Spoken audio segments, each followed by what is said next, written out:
Você sabia que a inteligência artificial é utilizada atualmente até aqui no Brasil para acelerar o diagnóstico de certos tipos de câncer? Pois é. Acompanha comigo esse vídeo que eu vou te explicar direitinho como é o processo, como é que isso é feito em benefício da humanidade. E o melhor de tudo, não tem sido usado apenas em consultórios chiques ou de pessoas famosas. Tem sido utilizado em comunidades carentes num projeto piloto.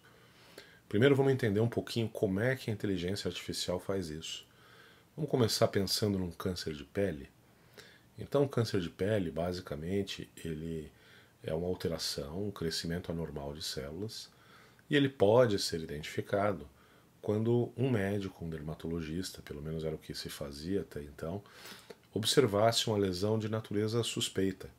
E existem séries de características que tornam uma lesão suspeita. Por exemplo, se essa lesão ela possui bordos irregulares, se essa lesão ela possui uma coloração que não é uniforme.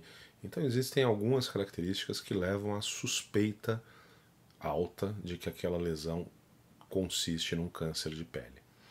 Pois muito bem, nós temos um grande hospital privado aqui em São Paulo que resolveu conduzir um projeto piloto que vem sendo muito bem sucedido, e não é só dentro de suas dependências, mas ele instalou um consultório equipado com a câmera de alta definição numa comunidade carente aqui de São Paulo, no caso a comunidade de Paraisópolis.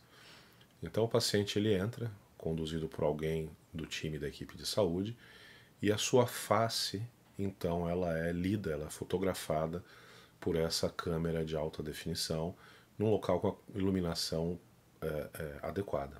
Tá? Aí você pode dizer, tá, tudo bem, doutor, até aí é uma foto, ele mandou essa foto em alta definição para o médico viu e achou que pode ser câncer e mandou chamar o paciente. Pois é, a grande novidade é que isso já chega para a revisão médica com um índice de confiabilidade de que aquela lesão é benigna ou se trata de uma lesão tumoral. Como é que funciona isso, pessoal? A inteligência artificial, ela, ela obviamente não tem o mesmo processamento que nós humanos temos. Então, como é que ele pega essa imagem? Ele vai traduzir essa imagem, cada pontinho dessa imagem, cada pixel dessa imagem, em um código numérico de cores. Então, com isso, você monta um mapa da face do paciente e cada pixel daquele tem um código de cor diferente. Tá? Isso vai dar aí milhões de informações de códigos de cores que vão definir, então, por exemplo, se eu tenho a cor mais escura na borda da lesão do que na região que está normal, isso aí vai começar a desenhar em linguagem matemática os contornos dessa lesão. Tá? Esses dados, então, depois de convertida a imagem que foi capturada nesse mapa em linguagem matemática, esses dados eles são enviados para comparação com o gabarito que existe na biblioteca desse computador que está fazendo o processamento da inteligência artificial. Então aquele mapa de milhões e milhões de informações, ele é comparado àquele gabarito, e se alguma coisa anormal aparece, aí chama a atenção do computador. E o computador então começa a refinar esse processo de pesquisa até que ele consiga, com um grau de confiabilidade alto, afirmar se aquilo ali é uma lesão de natureza benigna ou se é uma lesão de natureza maligna.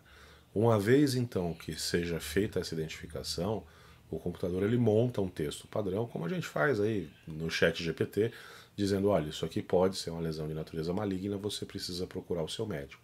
E isso é encaminhado também para o médico que é responsável por esse consultório virtual, digamos assim, que fica na comunidade de Paraisópolis. E aí, uma vez com essa informação, todas as outras medidas são desencadeadas. O mesmo mecanismo ele é utilizado em alguns hospitais aqui do Brasil para detecção de nódulos pulmonares, para detecção de AVC em fase precoce.